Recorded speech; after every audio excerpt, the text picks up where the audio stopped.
Buenas tardes, profesor.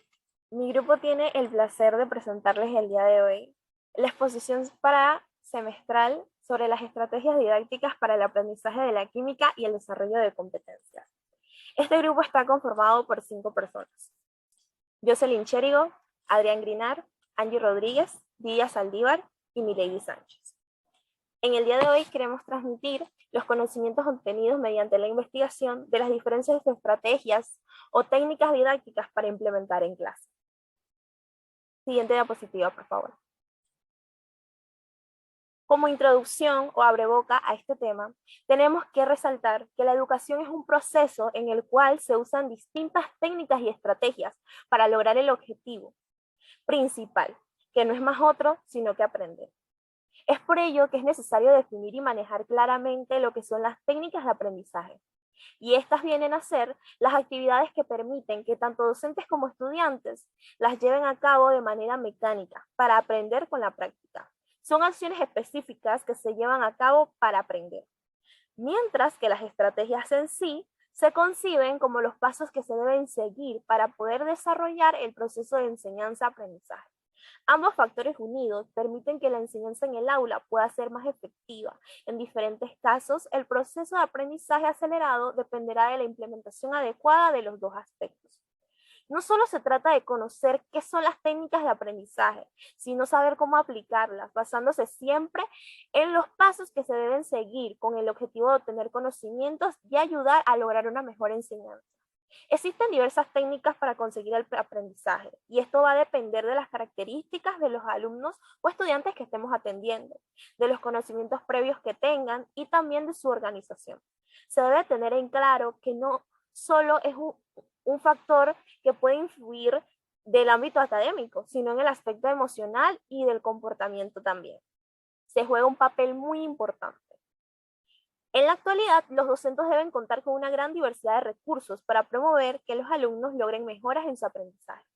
La ventaja es que la mayoría de las técnicas didácticas que se pueden implementar en clase pueden ser adaptadas a nivel preescolar, primaria, secundaria, así como a niveles superiores, o sea, la universidad.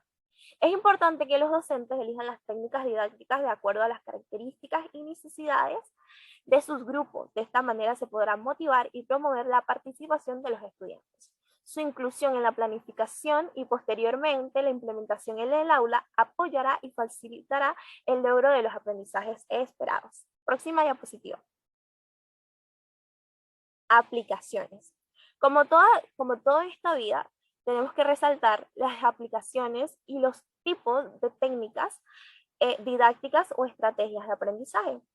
El tipo de técnicas para lograr los objetivos propuestos, tenemos que reconocer que es importante tomar en consideración el lugar y el tiempo de estudio.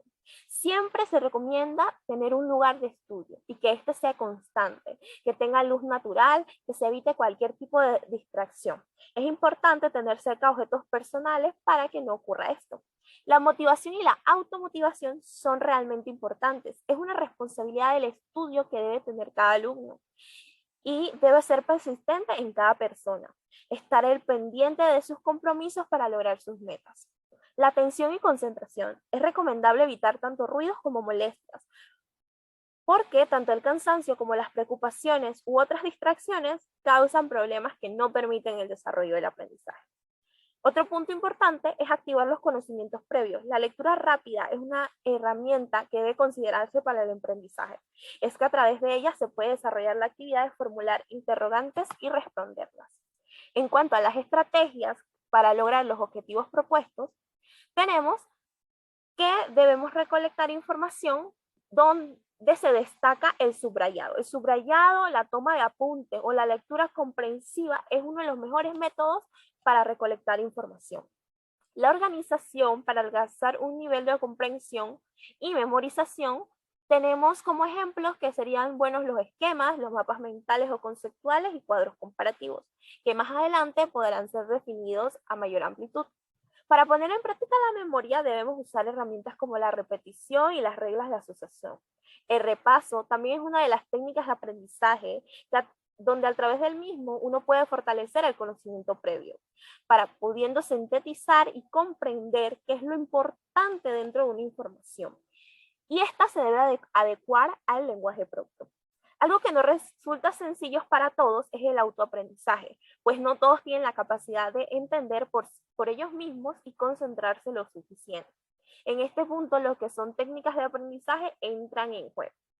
Conociendo dichas herramientas, es posible que se pongan en marcha algunas técnicas nosotros mismos como futuros docentes, permitiendo que se genere lo que es el aprendizaje significativo, no solo en memorizar, sino en entender y poder entrelazar diferentes conceptos. Es bueno mejorar la cooperación entre los compañeros y es un aspecto positivo que tiene comprender lo que son las técnicas de aprendizaje. Debemos implementarlas en grupo y es posible que se desarrolle una mayor autonomía. Es importante resaltar que existen diversas técnicas para la estimulación de la inteligencia en los alumnos. Es necesario que saber con exactitud cuál debemos utilizar para enseñar lo que nosotros queremos enseñar, lograr los objetivos que nosotros tengamos como docentes, pero respetando los objetivos y metas de nuestros estudiantes. Un método didáctico es el conjunto lógico de procedimientos didácticos que tienden a dirigir al aprendizaje hacia un objetivo, tema o contenido. Ya sea exponer de manera lógica secuencial un tema de estudio, resolver problemas mediante la investigación, trabajo en equipo, la colaboración, presentación de resultados. La finalidad del método didáctico es lograr el aprendizaje significativo y el desarrollo de competencias para lograr soluciones pertinentes, creativas e innovadoras. Siguiente diapositiva. Centrándonos más en el tema de recursos didácticos para implementar en clase, presentaremos algunas estrategias y técnicas didácticas para desarrollar a la hora de presentar nuestras clases. Debemos recordar que este recurso no requiere de mucha preparación, ya que puede ser utilizado tanto de forma presencial como virtual para testar conocimientos previos y así evaluar los nuevos conocimientos adquiridos a lo largo del curso que se esté impartiendo. Conociendo que son técnicas de aprendizaje, ahora vengamos a algunos ejemplos en relación a ellas. Nosotros solo colocamos algunas de las muchas estrategias o técnicas didácticas que existen. Hay un montón. Pero estas son las que a nosotros nos aparecen que son más efectivas o más sencillas. A continuación, mi compañero. Okay. Técnica Phillips 66. El nombre de esta técnica deriva de su creador, Donald Phillips. Es una técnica de dinámica de grupos que se basa en la organización grupal para elaborar e intercambiar información mediante una gestión eficaz del tiempo. Un grupo grande se divide en subgrupos de 6 personas para discutir durante 6 minutos un tema y llegar a una conclusión. Del informe de todos los subgrupos se extrae después una conclusión general. La técnica Phillips 66 es particularmente útil en grupos grandes de personas y permite promover la participación activa de todos los miembros de un grupo, por muy grande que éste sea. Obtener las opiniones de todos los miembros en un tiempo muy breve, entre otras. Es de gran utilidad ya que esta técnica desarrolla la capacidad de síntesis y concentración. Ayuda a superar las inhibiciones para hablar ante otros. El Phillips 66 puede usarse tanto en clases comunes como en eventos especiales de grupo. No es una técnica de aprendizaje ya que esta no enseña nuevos conocimientos, sino que facilita el intercambio de información e ideas. El foro. El foro es una actividad donde los estudiantes pueden intercambiar ideas sobre temas de interés. Sus miembros pueden publicar discusiones, leer y responder a los mensajes de otros participantes. Un foro se puede enfocar sobre diversos temas y suele desarrollar un sentido de comunidad virtual entre sus miembros. Esta actividad tal vez sea la más importante, ya que es a través de esta que donde se da la mayor parte de debates y discusión de los temas del curso. Esta actividad es asincrónica, ya que los participantes no tienen que acceder al sistema al mismo tiempo, por lo que suele ser una técnica de aprendizaje bastante flexible. Una de las características del foro es la libertad de expresión de ideas, conocimientos entre los integrantes, ya que la participación se puede dar de manera abierta. Permite la discusión de cualquier tema, los cuales sean muy diversos como economía, política, deportes, entre otros. Si bien la participación en el foro es asincrónica, lo más importante es la participación activa de cada miembro, de manera que el debate sea constante y así surjan nuevas discusiones a lo largo del foro. Siguiente.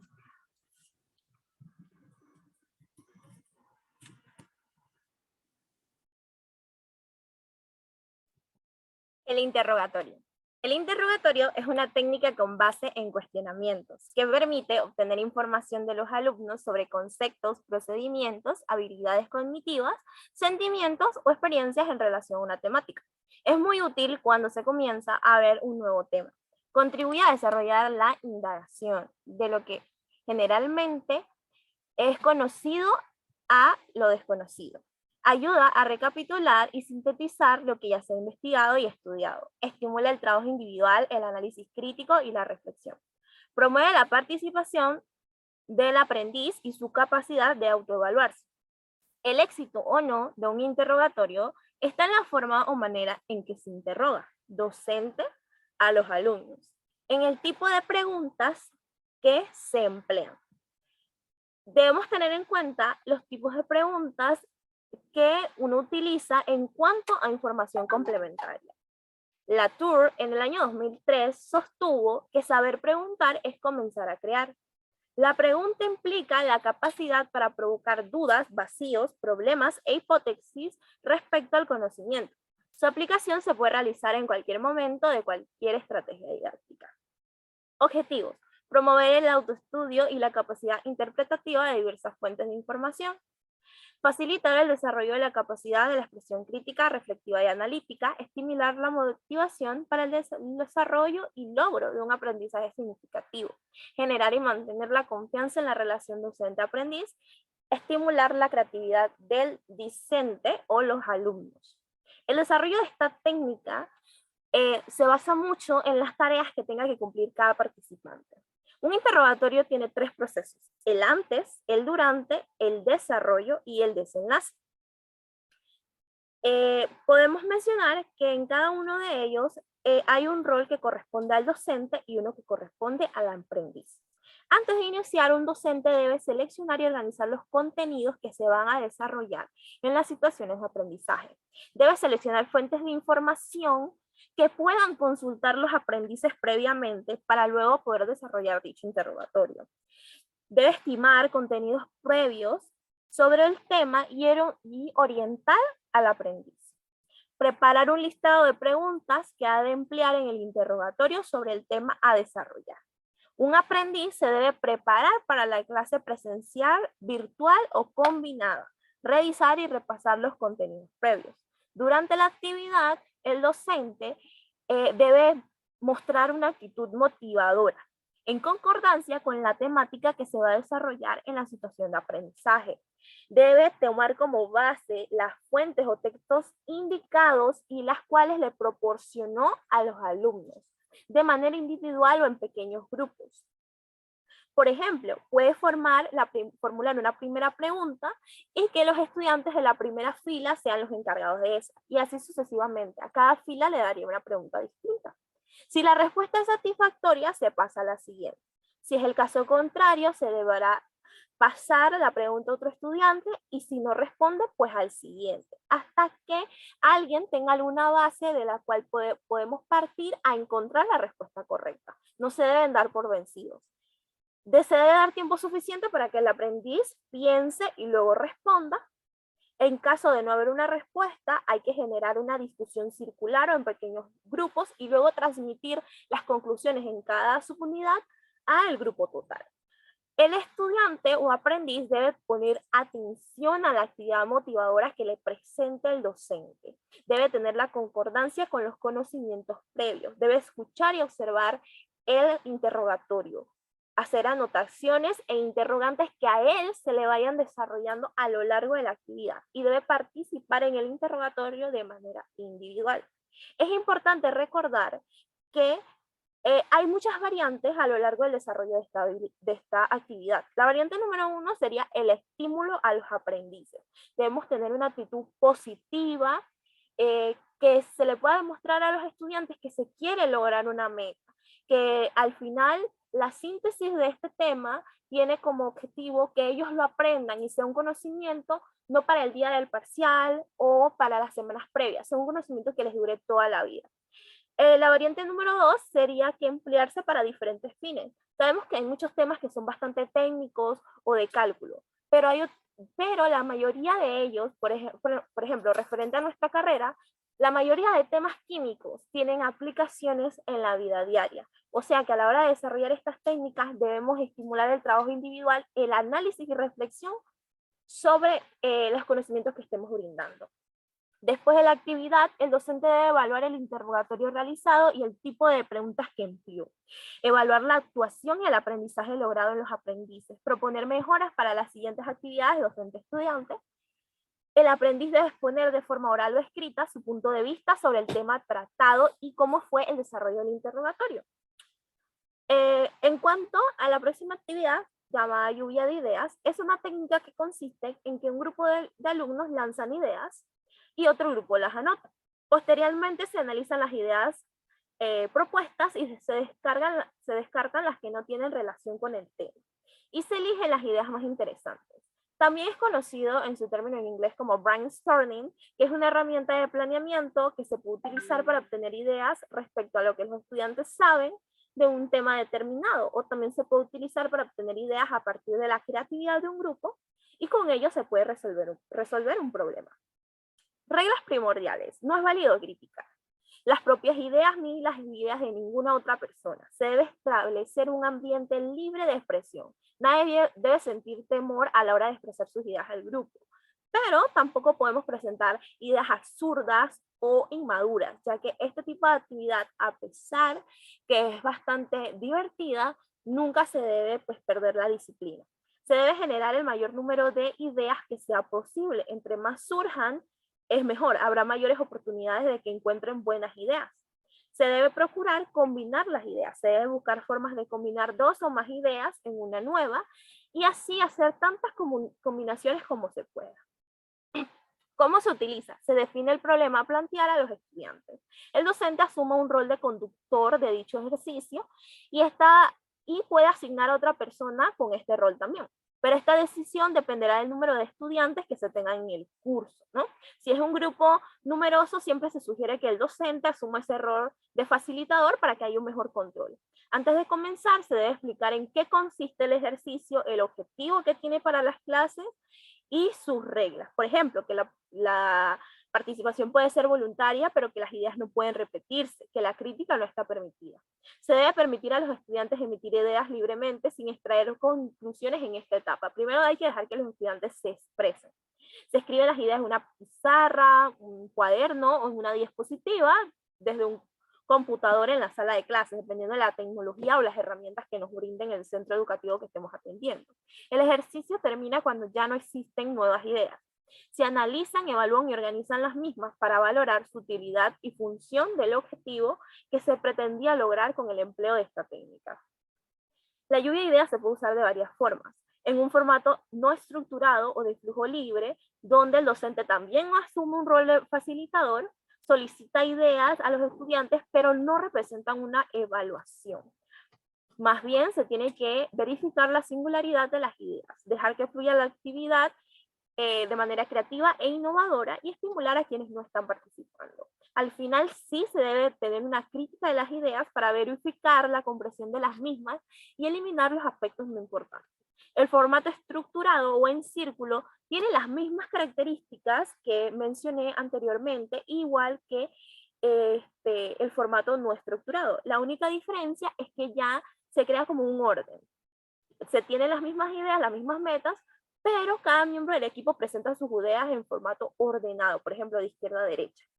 El formato silencioso o lluvias de ideas descritas, aquí los participantes piensan sus ideas, pero la única diferencia en todo lo que he mencionado anteriormente es que las registran en un papel. Cada participante pone una hoja en su mesa y la cambia por otra hoja de papel del compañero. O sea, que puede agregar otras ideas a la idea que se encuentra en el papel. Todo esto es un formato anónimo. Considero yo que este tipo de lluvia de ideas se puede utilizar para los estudiantes que son muy tímidos o simplemente les da ese temor a la crítica. Tienen miedo de ofrecer sus opiniones por el miedo a equivocarse o que sus demás compañeros pues se mofen de ellos. Entonces esta es una técnica bastante buena, no se puede acostumbrar a ella porque siempre es bueno que los estudiantes se expresen y aprendan cómo desarrollarse en un medio público, ya que en el momento en que salgan a la sociedad, ellos mismos van a ser sus representantes, no va a haber nadie que hable por ellos y ellos tienen que aprender a expresarse.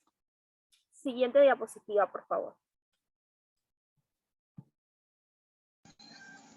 Ok, debate y exposición. ¿Por qué la exposición es una estrategia didáctica para el aprendizaje de la química y el desarrollo de competencias? La exposición puede ser utilizada para desarrollar el hacer durante la clase. Es útil para presentar información que no es fácilmente disponible, ahorrando tiempo a los estudiantes en localizar dicha información o para despertar en ellos el interés por un tema. Esta técnica se refiere a una exposición oral de un tema hecha por un alumno ante un grupo. Puede ser usada para lograr objetivos relacionados con el aprendizaje de conocimientos teóricos o informaciones de diversos tipos. Mientras el alumno especialista expone el tema previamente escogido, la actividad de los alumnos consiste en reflexionar sobre lo que escuchan, contestar preguntas que el expositor formula y posteriormente aclarar aspectos que no han sido comprendidos. El inspector puede facilitar la comprensión del material oral utilizando material didáctico como el pizarrón, grabadora, material audiovisual, maquetas, fotografías, PowerPoint, etc. Las ventajas que tiene esta técnica: permite abarcar contenidos amplios en un tema relativamente corto, desarrolla las habilidades de expresión oral en los alumnos, facilita la comunicación de una información a grupos numerosos. Hay desventajas también. Tratándose de grupos muy numerosos, la participación del grupo puede resultar mínima, pues la exposición no permite aprovechar las diferencias individuales y la comunicación oral se da en un solo sentido, es decir, del expositor al grupo. ¿Cómo se aplica? Se elige a la persona indicada para tratar el tema seleccionado. Esta se coloca frente al grupo y después de hacer una breve presentación indica la plática con una introducción al tema. Terminada la introducción, el expositor procede a informar a su auditorio acerca del tema de la exposición. La exposición debe ser planeada con anterioridad y realizarse de manera ordenada. A continuación, el expositor hace una síntesis o breve de lo expuesto, limitando su tiempo de antemano. Una vez terminada la exposición del tema, se procede a un lapso de preguntas y respuestas presentadas en forma ordenada. Se sugiere limitar el tiempo asignado para esta fase. Cuando el tema ha quedado claro y el tiempo ha terminado, se da por concluida la sesión. Entre otras estrategias dinámicas que podemos mencionar, también está el debate. Sabemos que los debates logran que en la clase se mejore la comunicación entre los compañeros de clase, entre profesor y alumno. De vez en cuando es interesante que organicemos algún debate en nuestra asignatura, ya que además suele ser realmente entretenido y mejoran las habilidades del habla, investigación, lectura, escritura, razonamiento y persuasión de los estudiantes. Ahora, ¿por qué debatir es una estrategia didáctica para el aprendizaje de la química y el desarrollo de competencias? El debatir es un proceso de aprendizaje activo. Y en el aprendizaje de la química implicaría a los estudiantes en una actividad mientras reflexionan críticamente sobre lo que están haciendo. Las actividades de aprendizaje activo ayudan a los estudiantes a comprender el contenido y desarrollar habilidades de razonamiento. Una de las importancias del debate de la enseñanza es que este ejercita los niveles de oratoria de los alumnos, es decir, permite que estos se expresen y transmitan lo que piensan con claridad, de acuerdo a la postura definida al discutir sobre un tema. Se está dando el intercambio de ideas, enseñan a exponer las ventajas y desventajas de un punto de vista cognitivo. Como docentes es bueno que le demos la oportunidad de expresarse a nuestros alumnos para conocer los puntos de vista de cada uno. También se promueve la motivación estudiantil. Esto otorga a los alumnos el espacio y el momento de expresarse libremente con la responsabilidad que conlleva. Genera una actitud participativa en función del rol que el alumno debe desempeñar.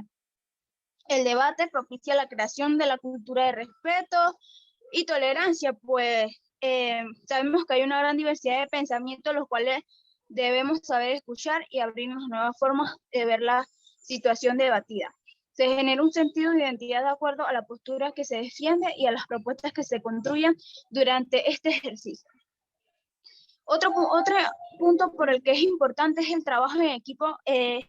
Se fortalece, ya que los alumnos se complementan y trabajan en conjunto para lograr determinados objetivos comunes, asumiéndolos responsablemente para todos los participantes. El liderazgo es otra habilidad que se desarrolla en los debates, pues cada uno de los involucrados se encuentra en situaciones de constante interrelación en las que todos se motivan, se apoyan, cumplen con sus deberes y se encaminan en un objetivo común. Otra actividad se relaciona con el proceso de investigación para defender una postura, porque ayuda con el desarrollo de las habilidades de búsqueda de información y fuentes fidedignas y confiables para fundamentar sus argumentos. Por otra parte, también el pensamiento lógico crítico y la argumentación emergen una vez que existe la apropiación y la construcción de la información con base en la habilidad de crear afirmaciones y razonamientos respaldados por evidencia sobre una estructura dirigida a una postura, sea a favor o en contra de fuerza, ya que se requiere que los alumnos se mantengan a formar un estado de conciencia sobre las diversas realidades políticas, económicas, sociales y culturales para establecer un criterio. Ok, en un escenario de debate no todos los estudiantes son participativos, es decir, unos expresan o ejercen su opinión, pero a la hora de debatir, cuando se organizan en los grupos, hay un vocero y este es el encargado de ejercer la opinión de los demás integrantes. Brevemente explicaremos quiénes y qué papel desempeña cada uno en el debate. Los debatientes u oponentes son dos o más personas que presentan posturas enfrentadas. Puede ser una persona a título individual o persona que habla en representación de un grupo de personas, por lo que no se centra en ideas personales, sino en las ideas del grupo. El moderador no siempre existe esta figura, pero su tarea es plantear el tema, iniciar el debate, establecer turnos de palabras, mantener el respeto y la actividad entre los debatientes, orientar y reorientar la discusión y dar por concluido el debate. El público en un debate puede haber o no público asistente. En algunas ocasiones los públicos son solo los espectadores y en otras el propio público participa de forma activa expresando su opinión y realizando preguntas. El secretario es quien toma nota de todo lo que sucede en un debate. Y el adjudicador en un debate es el que consiste en decir quién es el que gana, ya que no puede haber un empate, únicamente debe haber un solo ganador. Para tomar esta decisión correcta es fundamental que el adjudicador haya prestado completamente atención a los debatientes. Siguiente diapositiva. Siguiendo con las estrategias didácticas, tenemos la lectura comentada, que esta técnica consiste básicamente en leer un texto o un libro de manera grupal dentro del aula, donde el docente tendrá que marcar unas obligadas pausas en las lecturas, ya bien sea por párrafos o por páginas, para poder establecer una reflexión, un debate o interrogantes acerca de los leídos. El objetivo de esta estrategia didáctica es el de fomentar el razonamiento de los alumnos sobre el texto que acaban de leer. Es en sí una manera de dar importancia que merece el contenido, de transmitir que cada texto contiene un mensaje que permite generar cuestiones, preguntas, comentarios o conclusiones. En esta estrategia didáctica, la labor del docente a la hora de aplicar esta técnica es muy importante, ya que el docente es quien previamente haya seleccionado la temática y lectura, quien también haya estructurado el reparto equitativo entre los participantes y también calculando el tiempo a repartir entre lectura y debate. También el docente es el encargado de hacer que la técnica sea lo más participativa posible entre todos los estudiantes, procurando así el esfuerzo por el pensamiento crítico y la comprensión. También el docente amplía la información aportada o contribuye a mejorarla. Y también un punto importante es que fomenta el respeto por la diversidad de opiniones y puntos de vista. Entre otras estrategias didácticas que tenemos es el rompecabezas, que es una técnica de aprendizaje colaborativo que consiste en aportar autonomía e importancia a cada uno de los alumnos dentro del aula, en pro del beneficio común. Para ello se deberán formar grupos de estudiantes de 5 o 6 miembros. Cada uno de ellos deberá trabajar y estudiar una parte concreta del temario con el objetivo de ser capaz de explicarlos a los otros integrantes de su grupo. Cuando cada uno de los miembros del grupo haya estudiado su parte, se hará una apuesta en común para conseguir el aprendizaje del temario global. Este es un método de resultado probado y gracias al cual los alumnos son capaces de aprender conceptos e ideas de una manera más efectiva. Esta técnica ayuda a considerar a cada alumno como una pieza única e indispensable en el rompecabezas que conforma su grupo. Es sinónimo de una mayor integración del alumno, una mayor motivación e implicación, así como, por supuesto, un medio de aprendizaje efectivo. Al aplicar esta técnica de rompecabezas, se pretenden lograr los siguientes objetivos didácticos, como lo son: aumentar el rendimiento académico y mejorar el clima de aprendizaje, favorecer el aprendizaje significativo y autodirigido, fomentar también la autonomía del aprendizaje, así también como promover el trabajo en equipo y el apoyo mutuo. Siguiente diapositiva. Ok, una de las estrategias de aprendizaje que se han venido aplicando con un gran éxito en los últimos años son los mapas mentales y cuadro comparativo. En el mundo de la enseñanza es ideal contar con herramientas que nos ayuden en el aprendizaje de nuestros alumnos. Actualmente, muchas de las estrategias de aprendizaje y enseñanza aplicadas han quedado en la antigüedad. Es por eso que es necesario adoptar nuevas y darle un giro a las ya existentes. Asimismo, es importante que reconozcamos que los alumnos no son como los de antes. La época en la que están viviendo es totalmente diferente, con otros retos y desafíos. Esto les empuja a desarrollar cada día ciertas habilidades y actitudes que les permitirá adaptarse a esta sociedad. Los mapas mentales constituyen una excelente herramienta para el aprendizaje de cualquier tema. Entre las ventajas que contemplan se puede mencionar que 1. Ayudan a integrar el funcionamiento de ambos hemisferios cerebrales. 2. Fortalecen la capacidad de síntesis y esquematización de ideas de los alumnos. 3. Permiten organizar ideas de manera sencilla y sistemática.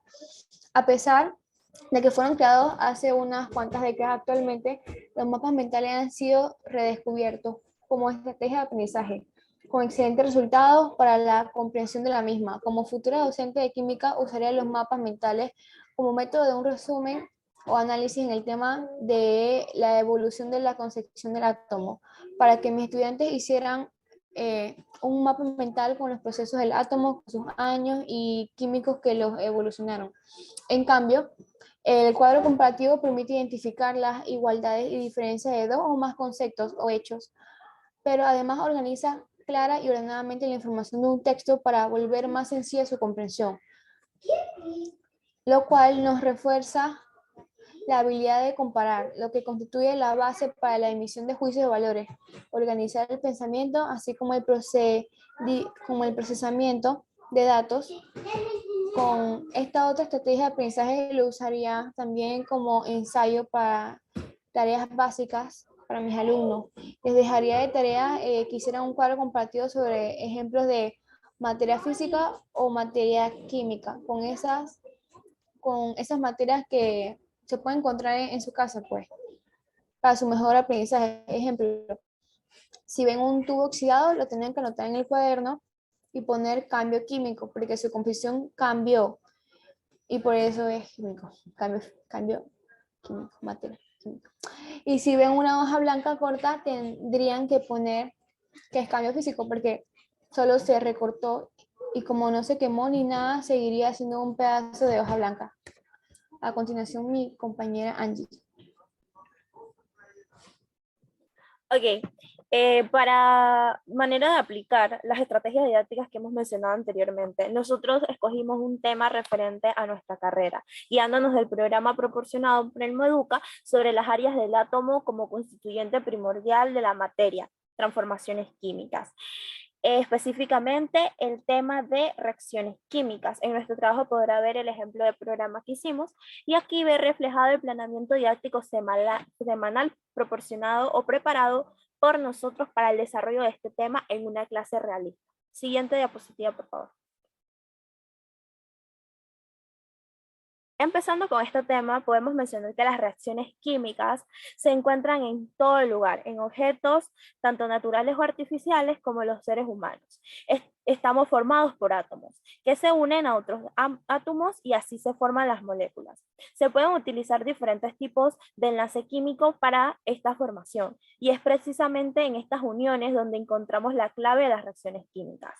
Estas ocurren porque las moléculas se están moviendo y cuando se golpean con energía suficiente unas contra otras, estos fenómenos provocan dichos enlaces químicos entre los átomos, ya sea que se rompan o se reorganicen, dando lugar a sustancias diferentes. Una molécula que está vibrando con energía suficiente puede romperse en moléculas más pequeñas. Si miras a tu alrededor, te darás cuenta de que este tipo de reacciones químicas están ocurriendo constantemente. Una reacción química es un cambio químico o fenómeno químico, un proceso termodinámico en el cual dos o más especies químicas o sustancias llamadas reactantes o reactivos se transforman cambiando su estructura molecular y sus enlaces en otras sustancias llamadas productos. La presentación simbólica de una reacción química se le denomina ecuación química. Es la manera más sencilla de definirlo. Es una descripción simbólica de dicha reacción. Se representa de forma escrita por medio de símbolos, un proceso químico de la naturaleza. Esta ecuación ayuda a visualizar más fácilmente los reactivos y los productos. Y se pueden ubicar los símbolos químicos de cada uno de los elementos o compuestos que estén dentro de la ecuación y poder balancearlos con mayor facilidad. Los requisitos para la formación de una ecuación química es que debe seguir una serie de leyes de forma simultánea. Por ejemplo, cumplir con la ley de conservación de la materia, cumplir con la ley de conservación de la carga y cumplir con la ley de la conservación de la energía. Estos productos deben partir de ciertos tipos de reactivos y va a depender de las condiciones bajo las cuales se desarrolla la reacción química. Tras un estudio cuidadoso se comprueba que algunos productos pueden variar según las condiciones cambien o las determinadas cantidades de reactivos que se utilicen. Estas cantidades constantes son magnitudes conservadas. La interpretación de una ecuación química. En la parte inferior podemos ver que esta ecuación se representa con las letras A, B, y C y D. En el caso de las letras que están en mayúsculas, representan los símbolos químicos o fórmula molecular de los átomos o moléculas que reaccionan, o sea, los del lado izquierdo, son los reactivos. Las letras que están en minúscula representan los coeficientes estequiométricos, o sea que se usan para el ajuste de manera discreta a la ley de conservación de masa. La interpretación física de los coeficientes estequiométricos se da en números enteros positivos y pueden ser átomos o moles. Es importante manejar el término fenómeno químico, ya que a esto se le conoce como los sucesos observables y posibles de ser medidos en los cuales las sustancias intervinientes cambian su composición química al cambiarse entre sí. La interacción de las reacciones químicas produce un nivel de electrones de valencia de las ecuaciones intervinientes. Dicha interacción es lo que conocemos como enlace químico. Las clases de reacciones. Desde un punto de vista de la química inorgánica, se puede postular dos grandes modelos para las reacciones químicas, que serían las reacciones ácido-base o de neutralización sin cambios en los estados de oxidación y las reacciones redox con cambios en los estados de oxidación, que esas se explicarán más adelante. Según su estructura, podemos denominarlas o clasificarlas en síntesis o de combinación, o también se le puede llamar de descomposición. de sustitución simple o de doble sustitución. Según la energía intercambiada, o sea, ese intercambio de calor, luz o energía eléctrica, y según la partícula intercambiada, que serían las reacciones ácido-base o oxidación-reducción. Estos temas, la mayoría son bastante extensos, pero mis compañeros van a tratar de resumirlos de la mejor manera. Siguiente diapositiva, por favor. Okay. Reacciones de síntesis y descomposición. Reacciones de síntesis. En estas reacciones químicas, dos o más sustancias, denominadas reactivos, se combinan para formar otra sustancia más compleja, la que se denomina como producto. La mayoría de las veces, cuando se produce una reacción de síntesis, se libera energía y por lo general, la reacción es exotérmica. Las reacciones de síntesis son una de las clases principales de reacciones químicas, entre las que incluye reacciones de desplazamiento simple y las reacciones de doble desplazamiento y combustión. La forma general de representar las reacciones de síntesis es con la fórmula A más B igual a AB, donde A más B representan los reactivos y AB representa el producto. Un ejemplo claro de este tipo de reacción es el amoníaco, que se forma mediante una reacción de síntesis entre el nitrógeno y el hidrógeno. Reacciones de descomposición. Al contrario que en las reacciones químicas de síntesis, en las reacciones de descomposición, un compuesto químico complejo se divide en sustancias más simples. Los casos más frecuentes de descomposición son la descomposición térmica, la electrólisis y la hidrólisis.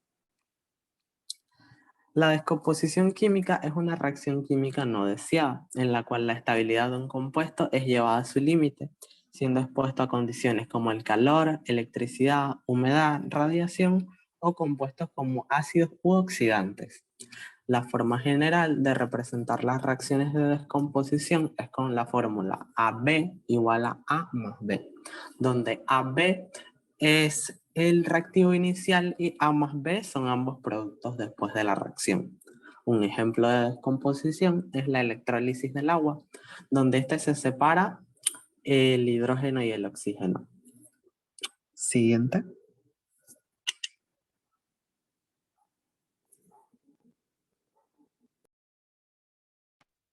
Siguiendo con las reacciones, tenemos las reacciones de simple y doble desplazamiento. En cuanto a la reacción de simple desplazamiento, podemos decir que son aquellas en las que un elemento de un compuesto es sustituido por otro que interviene en la reacción según la fórmula que vemos a continuación. A más B,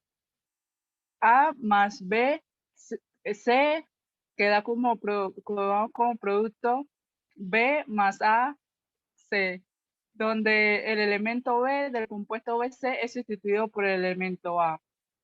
¿Cómo podemos reconocer una reacción de simple desplazamiento? Si se observa la ecuación química de una reacción, se puede identificar una reacción cuando un catión o anión pasa de un reactivo a otro para formar un nuevo compuesto. Es fácil de verlo cuando uno de los reactivos es un elemento y el otro es un compuesto. Para la reacción de doble desplazamiento, esta viene siendo un tipo de reacción donde los iones de intercambio de dos reactivos para formar dos nuevos compuestos reaccionan. Típicamente dan como resultado la formación de un producto que es un precipitado. ¿Y cómo podemos reconocer una reacción de doble desplazamiento? Bueno, la forma más fácil para identificar una doble reacción de desplazamiento es comprobar para ver si sí o no los cationes intercambiados aniones entre sí. Otra pista, si se citan los estados de la materia, es la búsqueda de reactivos acuosos y la formación de un producto sólido, ya que la reacción es normalmente, se genera pues un precipitado. La siguiente.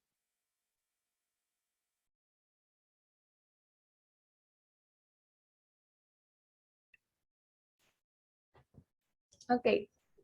La neutralización es cuando en una reacción de doble sustitución, un ácido y una base se combinan químicamente para formar una sal y agua. Un ácido siempre empieza con H, con hidrógeno. Un ácido siempre empieza con H, que sería el ácido. Su elemento es el hidrógeno. Una base siempre termina con OH, que es el hidróxido. La valencia del H siempre es +1 y la valencia del hidróxido siempre es -1.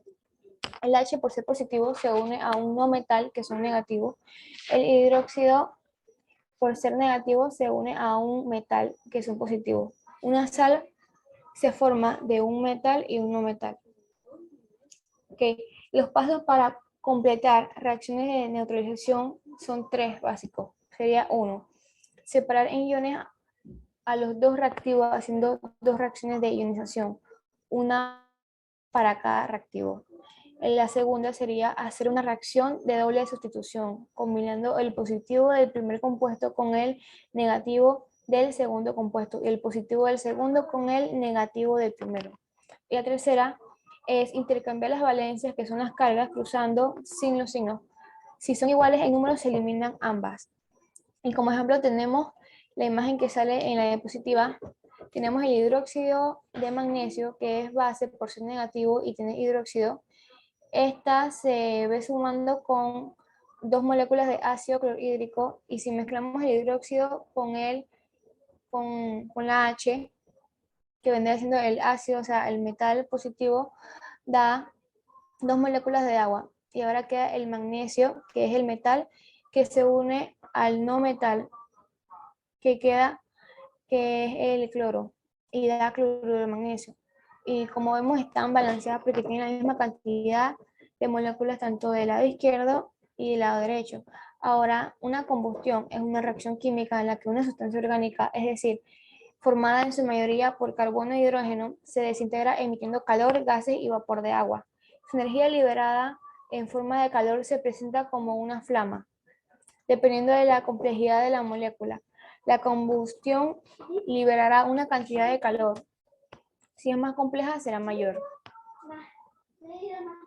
Ok, para que se presente la reacción de la combustión son necesarios 3 factores también fundamentales. La primera es la sustancia orgánica, que generalmente tiene que estar en estado líquido o gaseoso para entrar rápido en reacción. Su rol en la combustión es como el combustible. Todas las sustancias orgánicas son combustibles. La 2 sería una chispa o una temperatura elevada que puede llevar la sustancia orgánica a la ignición, es decir, la iniciación de la combustión. Y la tercera sería que tiene que haber un comburente. ¿Qué es un comburente? Es un reactivo químico que va a combinarse con los átomos de carbono y de hidrógeno que vayan desprendiéndose de la sustancia orgánica. Se considera, por tanto, que sostiene la combustión. El oxígeno contenido en el aire es el comburente por excelencia. Y aquí tenemos una imagen que refleja lo que acabé de decir. Voy a pasar la diapositiva.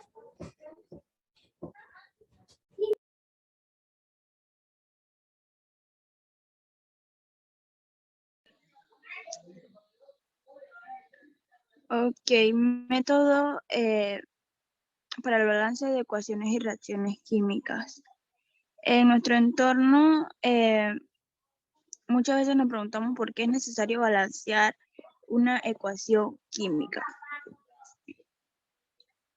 Debemos recordar que las ecuaciones de reacciones representan los fenómenos químicos y los cambios en la materia. Según la ley de la conservación de la materia, no se crean ni se destruyen los átomos durante una reacción química. Por lo tanto, las ecuaciones deben reflejarse la misma cantidad de átomos en su reactivo expresados a la izquierda de la reacción, como en sus productos expresados a la derecha de la reacción, como se observa en la imagen. El balance de ecuaciones se emplea para ajustar la relación de reactivos y productos expresados una misma cantidad de átomos. Para manifestar un cambio en la materia se utiliza una ecuación química, es decir, la forma que representa cómo se altera la naturaleza de los elementos o cómo reacciona uno al contacto con otro. Si deseamos comprender estas alteraciones, debemos ser capaces de equilibrar o balancear ecuaciones. El balanceo químico es la operación que permite representar una ecuación en un número exacto de átomos, moléculas o moles que participan en una reacción, ya sea como reactantes o productos. Siguiente diapositiva. Existen distintos métodos de los cuales se acuden al tipo de reacción que se esté estudiando. Tenemos el método de tanteo. Como se trata de un método que ocurre en un ensayo error, no existe un procedimiento propiamente dicho para lograr este ajuste. Aquí tenemos una imagen que se explica detalladamente cómo pasa este método. Siguiente diapositiva. También tenemos el método algebraico, que para utilizar el método algebraico para el lanceo de ecuaciones significa que tendremos un resultado exacto. Siguiente diapositiva.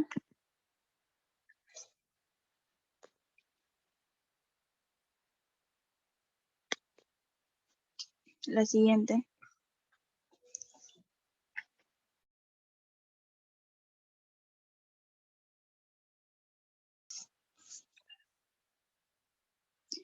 El método redox o medidas reacciones se divide en dos semirreacciones, una para las reacciones de la oxidación y otra para las reacciones de reducción. Las semirreacciones se equilibran separadamente y después se suman dando una ecuación equilibrada de la reacción redox. Siguiente diapositiva. Las reacciones químicas en nuestro entorno. La química nos rodea, los materiales que utilizamos, las fibras con las que nos vestimos, la conservación de los alimentos que consumimos, los productos cosméticos y de limpieza, fármacos, todo esto, el funcionamiento de nuestro cuerpo, todo está relacionado con los avances de la ciencia que han experimentado en su andadura de los siglos. Las reacciones químicas son procesos que suceden en nuestro entorno y se clasifican en combustión, fotosíntesis, digestión, corrosión, fermentación alcohólica, reacciones ambientales. La combustión es la reacción química que se aprovecha para producir el movimiento del vehículo. La fotosíntesis es esencial para la vida. La digestión, a través de ella los alimentos sólidos y bebidas que consumimos se van descomponiendo en parte cada vez más pequeñas. La corrosión es un deterioro que sufre un material metálico. La fermentación es un proceso que se desarrolla en ausencia de oxígeno. Las reacciones ambientales se acostumbran a denominar ambientes porque se desarrollan en el medio ambiente y esto afecta de tal manera que ponen en peligro a nuestro planeta. Las reacciones químicas son fundamentales para la existencia y comprensión del mundo tal y como la conocemos. Tipos de reacciones químicas. Tenemos reacciones de redox, oxidación, reducción, las reacciones de combustión, las reacciones de ácido básico, las reacciones nucleares. Siguiente diapositiva. Ok, los tipos de reacciones químicas según la energía. Existe reacción exotérmica y las reacciones exotérmicas y reacciones endotérmicas. Las reacciones químicas siempre intervienen de energía, la que puede ser emitida o absorbida. Las reacciones exotérmicas son las que provocan la emisión de energía que normalmente se produce al menos en forma de calor. Y las de endotérmicas, cuando se absorbe la energía se está produciendo esta. Como resultado, el producto final es más energético que los reactivos. Siguiente diapositiva. Como habíamos presentado al inicio de la exposición, guiándonos del programa de educación para nivel de 11, nosotros desarrollamos 2 talleres para nuestra clase. Siguiente diapositiva.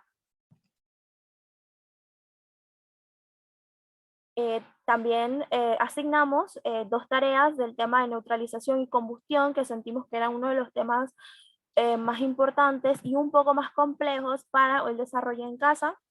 También, siguiente diapositiva, asignamos una exposición y el parcial de síntesis de todos los temas presentados en la semana o semanas que nos hubiera tomado como docentes exponer dicho tema. Siguiente.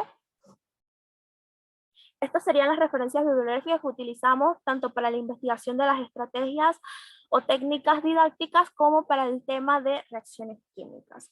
A nuestro grupo le complace esta presentación y espero que se encuentre bien, profesor. Bendiciones, muchas gracias.